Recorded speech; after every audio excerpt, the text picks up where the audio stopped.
Brašno je kao naribani led. Evo zašto je to problem i koje je rješenje. Kad unesemo neki izvor ugljikohidrata, dvije stvari usporavaju probavljanje, to jest otpuštanje šećera u krvotok. Masti i vlakna, kruh, tortilje, cornflakes, to su namirnice koje sadrže jako puno ugljikohidrata bez imalo vlakana. One kad se probavljaju, to je nalet šećera u naše tijelo.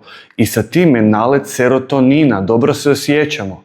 Zamislite si to ovako. Uzmite blok leda i stavite ga na cestu. Koliko će mu treba da se otopi? A sad istu tu količinu leda naribajte i raspršite u tanki sloj. Koliko će mu treba da se otopi? U prirodi inače vrlo teško možete naći izvor ugljikohidrata bez imalo vlakana. Zbog tog izrazito brzog i naglog otpuštanja ugljikohidrata meni se jako teško kontrolirati kad su u pitanju namirnice koje sadrže brašno. Moji glavni izvori ugljikohidrata su zobene pahuljice, kuhani krumpir i ječam. Ok, vaš pristup ne mora biti toliko ekstreman, ali probajte neko vrijeme unositi ugljikohidrate samo iz namirnica sa glikemijskim indeksom nižim od 55.